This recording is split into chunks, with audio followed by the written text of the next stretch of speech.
First Contact's desperate call. The message pierced through Earth's quantum communication, a rays like lightning through a clear sky. Dr. Elena Santos, lead quantum communications specialist at the Global Space Initiative's Singapore hub, initially dismissed it as an equipment malfunction. After all, humanity had been broadcasting into the void for decades without response. But as the strange patterns continued to repeat with mathematical precision, her hands began to tremble. "Director Zhang," she called, her voice steady despite her racing heart. "I think you need to see this." The message was elegant in its simplicity, a mathematical sequence describing precise coordinates, followed by what could only be interpreted as a plea for help. The transmission originated from a star system 40 light-years from Earth, where a species calling themselves the Zalaxians had established a mining colony to harvest rare minerals from an asteroid belt. Within hours, the GSI's Emergency Council convened in their orbital headquarters. Representatives from Earth's United Space Forces gathered around a holographic display showing the decoded message in its entirety. The Zalaxians' desperate situation became clear. Their colony was under siege by mysterious crystalline entities that had emerged from the asteroid field's depths. These beings were systematically draining their power sources, threatening not just their operation but their survival. Commander Sarah Chen of the UES Hyperion stood at the center of the chamber, her weathered features illuminated by the holographic display. At 43, she had earned her reputation as one of Earth's finest crisis response officers, though she never expected her skills would be tested in a first contact scenario. The Zalaxians' message includes detailed biological data. Dr. Santos explained, manipulating the hologram to show alien physiological readings.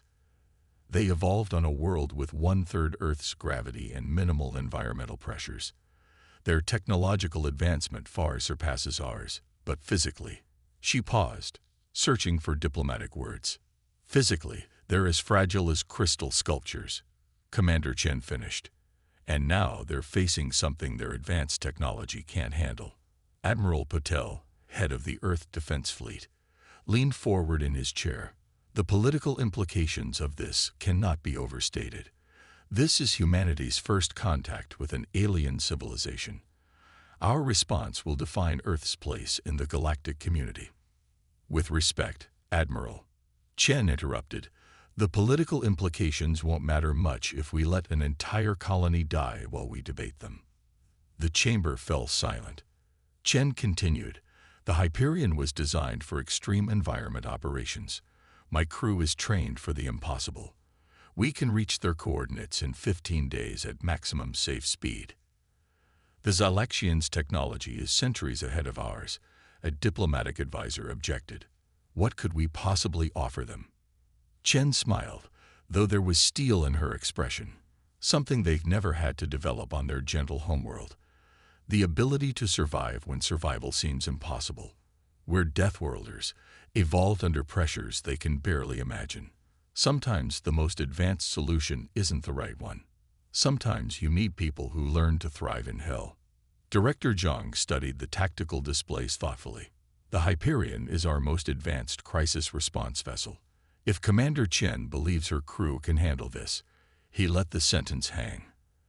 There's another consideration, Dr. Santos added. The crystalline entities the Zalaxians described. Their behavior suggests intelligence.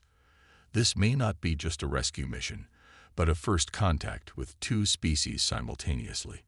Chen nodded. All the more reason to send people who understand what it means to adapt or die. The Hyperion's crew comes from all of Earth's harshest environments. We know how to survive, but we also know the value of finding peaceful solutions when possible. The debate continued for another hour, but Chen could see the decision in their eyes before it was officially made. Humanity's first step into the galactic community would be neither conquest nor commerce, but aid to those in need. 26 hours later, Chen stood on the Hyperion's bridge as her crew made final launch preparations. The ship hummed with energy as its quantum drive spooled up. Her crew of 150 represented Earth's finest, scientists, tactical specialists, and first contact experts, all trained to operate in conditions that would kill most humans. Final systems check complete, Commander, her XO, Marcus Rivera, reported. All departments report ready. Chen took her command chair, feeling the familiar embrace of its reactive support system. Send a message to the Zylaxian colony, she ordered. Tell them, help is coming. Hold position. You're about to learn why humans are called Deathworlders. The Hyperion rose from its lunar dock, its sleek form catching the light of Earth's sun. As they aligned for their first quantum jump, Chen thought about the implications of their mission. Humanity had dreamed of first contact for centuries, imagining meeting godlike beings who would lift them to the stars. Instead, they were about to demonstrate that sometimes the harshest cradle breeds the strongest helpers. Quantum drive engage, Rivera announced. Course laid in for the Zylaxian colony. Take us out, Chen commanded. Best speed. The Hyperion stretched and vanished into quantum space, carrying with it humanity's first ambassadors to the stars. Not conquering heroes or humble students, but rescuers racing to answer a cry for help. The age of Earth's isolation was over, and it had ended not with a bang or a whimper, but with a promise of protection. Operation Earthborn Shield. The UES Hyperion erupted from quantum space in a flash of controlled energy, its sensors immediately scanning the alien star system. Commander Chen stood at the bridge's observation window, taking in the sight of two pale blue suns orbiting each other in an eternal dance. The asteroid belt stretched before them like a river of stones, and nestled within it was their destination, the Zylaxian mining colony. Multiple energy signatures detected, Lieutenant Yuki Tanaka reported from her sensor station. The colony's main structure appears intact, but I'm reading unusual crystalline formations growing across its surface. And Commander, she hesitated, something's moving out there. The asteroids. They're not all asteroids. Chen watched as the main display highlighted several objects moving with clear purpose through the belt. They gleamed like cut diamonds, but shifted and flowed like liquid mercury. Life signs. Unlike anything in our database, Dr. James Foster, their xenobiologist, answered. But yes, definitely alive. And if I'm reading these energy patterns correctly, they're feeding off the colony's power grid. The Zylaxians' response to their arrival was immediate. A voice filled the bridge, transmitted on quantum frequencies that made the air itself seem to vibrate. Earth vessel, you arrive at a crucial moment. Our outer shields fail. The crystal tide grows stronger. Please, we have children here. This is Commander Chen of the UES Hyperion. We're launching rescue operations now. Hold position and maintain what shields you have left. She turned to her crew. Deploy the Aegis platforms. Let's show our new friends what Earth engineering can do. The Hyperion's launch bays opened, releasing dozens of satellites that quickly formed a defensive network around the colony. These were humanity's contribution to space technology, not elegant or advanced like Zylaxian tech, but rugged, adaptable, and powered by miniature fusion reactors that could run for decades. First visual contact with colony inhabitants, Rivera announced, bringing up a feed from their approaching shuttle. The Zylaxians were breathtaking. Tall, ethereal beings with iridescent skin that seemed to capture and reflect the light of their binary suns. They moved with a grace that seemed almost supernatural in the low gravity, but Chen could see the fear in their large, multifaceted eyes. The shuttle docked, and Chen led the first contact team personally. The difference in their evolutionary backgrounds became immediately apparent. While the humans wore light environmental suits, the Zylaxians were encased in elaborate protective shells just to move around their own colony. I am Nexus Guide Ilara. The Zylaxian leader introduced herself, her translator converting musical tones into English. We did not expect beings of your physical density to respond to our call. Your gravity tolerance alone is beyond our comprehension. Chen smiled reassuringly. Where we come from, adapting to harsh conditions is a way of life. Now, tell us more about these crystal entities. When did they first appear? As Ilara explained, Chen's tactical mind was already working. The crystal tide, as the Zalaxians called them, had emerged 3 months ago when the mining operations reached a particularly deep asteroid. At first, they seemed merely curious, studying the colony from afar.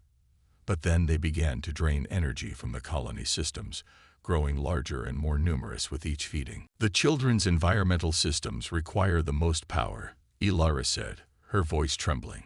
We've been diverting energy from life support to maintain them, but soon we'll have to choose. That's not going to happen, Chen interrupted firmly. She turned to her team. Dr. Foster, work with their scientists. I want to know everything about these entities' energy consumption patterns. Lieutenant Tanaka, get those Aegis platforms fully online. They can't drain what they can't touch. The next 12 hours were a blur of activity.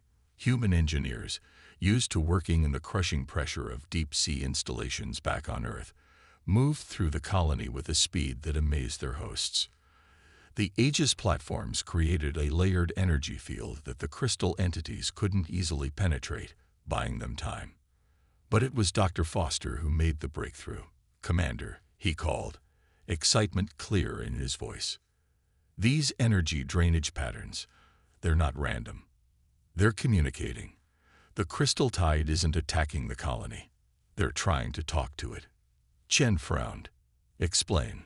The Zylaxians' quantum technology operates on principles similar to the crystal's natural energy exchange methods. When the mining operation breached their dormant cluster, they awakened to find beings using energy frequencies they recognized. They're attempting to establish communication the only way they know how. By draining our power, Ilara asked, incredulous. That hardly seems like an attempt at friendship. Think of it from their perspective, Foster suggested. They're silicon-based life forms who communicate through energy transfers. Finding your colony must have been like hearing a familiar song in a strange land. They don't understand that their attempt at conversation is harmful to you. Chen watched the crystal entities through the observation window, their beautiful and terrible forms shifting in the starlight. So we need to teach 2 completely different species how to talk to each other without one accidentally killing the other. And we need to do it before the colony's power reserves run out. She smiled grimly. Just another day for Deathworlders. The humans began their most ambitious project yet, not just protecting the Zalaxians, but building a bridge between 2 alien species who had no common frame of reference. As the crystal tide gathered outside their defensive screen, Chen couldn't help but think that perhaps this was why humanity had evolved as it had. Not just to survive the harshest conditions, but to help others find ways to survive together. The crystal tide. The observation deck of the Zalaxian colony offered a spectacular view of the crystal tide's latest approach. The entities moved like a school of crystalline fish, their faceted surfaces refracting the light of the binary suns into rainbow cascades. Commander Chen stood beside Dr. Foster, watching as the creatures tested the Aegis shield network with gentle pulses of energy. Their behavior has changed, Foster noted, marking patterns on his tablet. The energy draws are more controlled now, almost tentative. They're learning. Lieutenant Tanaka's voice came through the comm system. Commander, we've detected something new. The crystal entities are emitting complex quantum frequency patterns. They're different from their previous communications. Chen turned to Ilara, who had been quietly observing from her protective shell. Your people understand quantum mechanics better than anyone. What do you make of these patterns? The Zylaxian leader moved closer to the observation window, her iridescent skin shifting colors in response to her emotions. They're beautiful, she whispered. The frequencies. They remind me of our children's first attempts at quantum speech. Simple, direct, but full of meaning. Dr. Foster's eyes lit up. That's it. Commander, remember how the Zalaxians communicate with their young. They use simplified quantum frequencies, teaching them gradually to handle more complex patterns. What if we? An alarm cut through his explanation. Energy spike, Tanaka shouted over the comm. Massive movement in the asteroid field. Through the window, They watched as hundreds of crystal entities emerged from hiding places within the asteroids. But unlike before, they didn't approach aggressively. Instead, they arranged themselves in a complex three-dimensional pattern, their bodies pulsing with internal light. "It's a language matrix," Ilara gasped, "similar to how we teach spatial mathematics to our young. They're trying to show us something." Chen made a quick decision. "Dr. Foster, work with the Zylaxian scientists. Use their quantum communication arrays to respond, but keep the Aegis shields at full power. We need to understand what they're trying to tell us before we risk lowering our defenses." The next few hours were intense. Human intuition and adaptability combined with Zylaxian quantum expertise as they worked to decode the crystal entity's message. The breakthrough came from an unexpected source. One of the Zylaxian children, watching the crystal beings through a viewport, noticed that their patterns matched ancient cave drawings found in the deep asteroids. "They're not just trying to communicate," the child explained excitedly to Chen. "They're showing us their history." The cave drawings, previously dismissed as mineral formations, were actually a record left by the crystal tide. They revealed a civilization that had evolved in the asteroid belt billions of years ago, entering a dormant state when their energy sources began to fade. The Zylaxian mining operation had awakened them to a changed galaxy.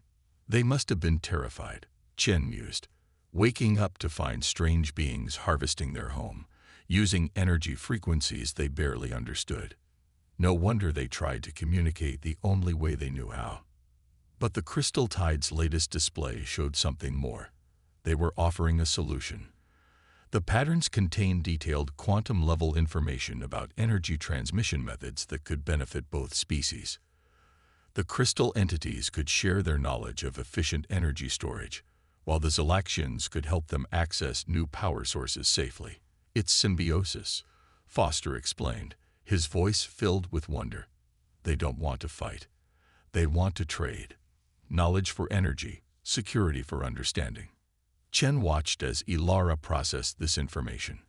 The Zylaxian leader had shown remarkable courage throughout the crisis, and now she faced another challenge, trusting in the very beings her people had feared. "If we accept this offer," Ilara said slowly, "we'll need help establishing the initial protocols. Our technology may be advanced, but we lack the physical resilience to work directly with the crystal entities during the transition." Chen smiled. "That's why we're here. Humanity might be the new kids in the galactic neighborhood, but we're pretty good at building bridges, sometimes literally." She turned to her crew. "Let's start planning the interface stations. We'll need to modify our Aegis platforms to act as communication hubs." The crystal tide pulsed with new patterns, responding to the changes in the colony's energy signatures.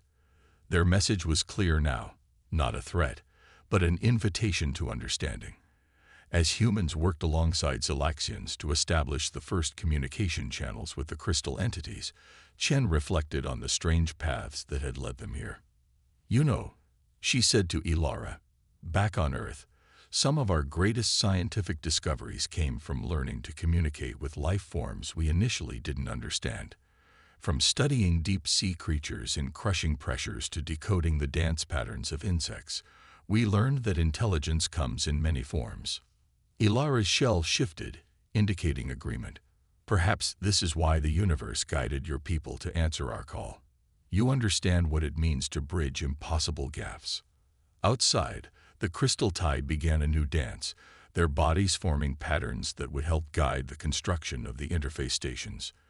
Three species, born of vastly different worlds, were about to embark on an unprecedented collaboration. And at the center of it all stood humanity. The Deathworlders who had learned not just to survive, but to help others thrive. Strength in adaptation. Commander Chen watched from within her environment suit as human engineers worked alongside Zylaxian quantum specialists to construct the first interface station. The structure floated in space between the colony and the asteroid belt, its design a unique fusion of three distinct technologies. Human-built reinforced chambers contained Zylaxian quantum arrays, while crystal formation patterns guided the energy flow pathways. Hull integrity at 100%, Lieutenant Rivera reported, monitoring the construction from a nearby shuttle. The crystal entities are responding to the quantum frequencies. They seem excited. Through the station's specialized viewing ports, Chen could see the crystal tide moving in complex patterns around the structure. Their crystalline bodies pulsed with internal light, creating cascading waves of color that rippled through their collective. Dr. Foster had nicknamed it their welcome dance. The interface station's quantum matrices are aligning perfectly, Ilara announced, her voice carrying both pride and amazement. The crystal entity's natural energy absorption patterns complement our transmission systems in ways we never imagined possible. It's as if our technologies were meant to work together. Chen smiled within her helmet. Sometimes the best solutions come from combining different perspectives. Humanity learned that lesson the hard way. We spent centuries fighting each other before we realized that our differences made us stronger together. The construction team was making final adjustments when the first unexpected challenge arose. A solar flare from the binary stars sent a wave of radiation toward the worksite. The humans quickly adapted their shields, and the Zalaxians retreated to their protected colony. But the crystal tide's reaction surprised everyone. Instead of seeking shelter, the crystalline entities arranged themselves in a massive lattice structure between the flare and the interface station. Their bodies absorbed and redirected the radiation, transforming it into spectacular light patterns that dispersed harmlessly into space. Incredible, Dr. Foster breathed, watching through the station's sensors. They're not just protecting themselves, they're protecting our work. They understand the importance of what we're building here. The incident marked a turning point in the relationship between the three species. The Zalaxians, seeing the crystal tide's protective action, began sharing more of their quantum technology insights. The crystal entities, in turn, revealed more about their ancient civilization through increasingly complex energy pattern communications. Humanity's role evolved beyond mere physical construction. The human crew's ability to think creatively and adapt quickly proved essential in bridging the vast differences between their new allies.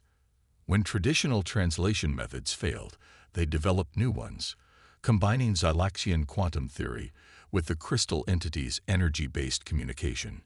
"Look at this," Chen said one cycle, showing Ilara and a crystal entity representative, now dubbed Prisma by the crew, a holographic display of Earth's oceans. On our world, we once faced a similar communication challenge with marine mammals. They used sound waves in ways we couldn't naturally perceive, but once we learned to translate and respond to their patterns, we discovered entire civilizations living beneath our seas.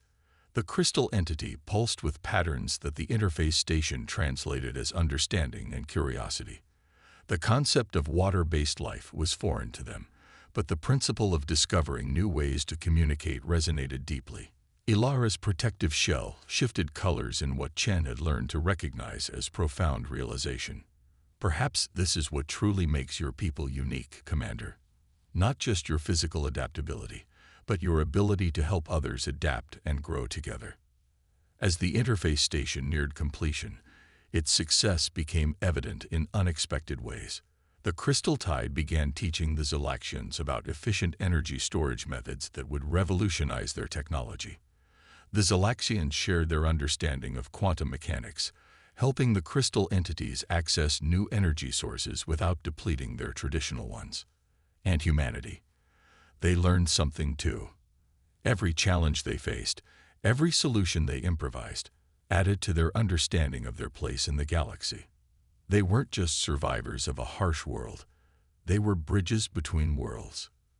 "The final power coupling is ready," Rivera reported.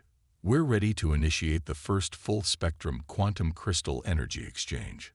Chen looked at her unlikely allies. Ilara in her elegant protective shell, Prisma pulsing with anticipation, and her own crew, standing ready in their environment suits. Three species that couldn't be more different, yet here they were, about to take a historic step together. "Remember," she addressed them all, "this isn't just about solving an energy crisis or establishing communication.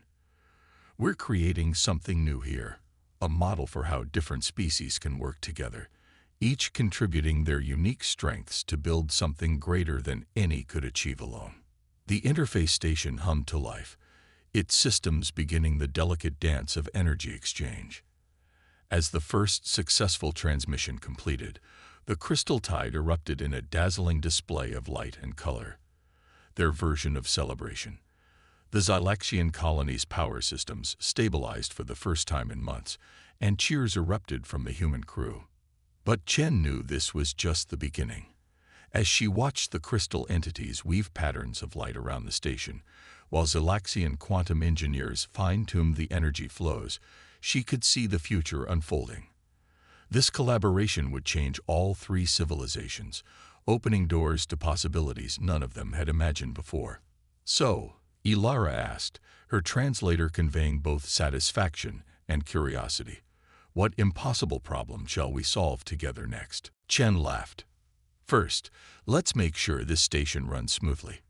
But after that, the galaxy's a big place, full of mysteries waiting to be unraveled, and something tells me we're going to make quite a team."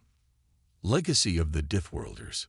3 months after the successful activation of the interface station, the UES Hyperion prepared for its journey back to Earth. The ship's quantum communications array hummed with constant activity as data flowed between three civilizations now bound together by understanding and mutual respect. Commander Chen stood in the colony's main observation dome, watching the crystal tide perform what her crew had dubbed their farewell symphony. The crystalline entities moved in intricate patterns through the asteroid field, their bodies refracting starlight in ways that seemed to defy physics. Each movement transmitted complex quantum signatures that the interface station translated into a symphony of knowledge and gratitude. "They're sharing their star maps," Ilara explained, her protective shell gleaming under the binary suns. "Ancient navigation data from before their dormancy. There are stellar phenomena recorded here that no living being has seen in billions of years." "And your quantum computers are handling the data transfer?" Chen asked, though she already knew the answer.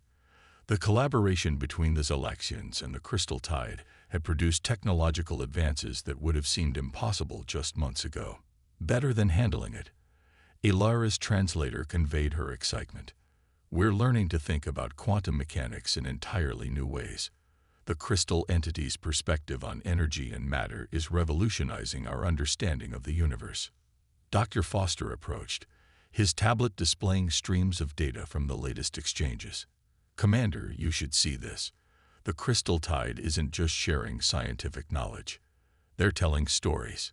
Their energy patterns contain cultural information, art, philosophy. They're offering us their entire civilization's history." Chen smiled, remembering their first terrifying encounter with the crystal entities. What they had initially perceived as a threat had transformed into one of the most significant cultural exchanges in human history. And to think, none of this would have happened if you hadn't sent that distress call.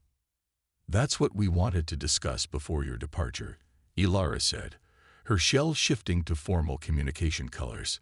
"The Zylaxian High Council has reviewed our reports of Earth's assistance. They've authorized me to extend an official invitation for Earth to join the Galactic Association of Sentient Species." Chen's eyebrows rose in surprise. "I wasn't aware such an organization existed." "It didn't, until recently," Ilara explained. "Your arrival showed us something important. The galaxy is vast and filled with life forms we can barely comprehend.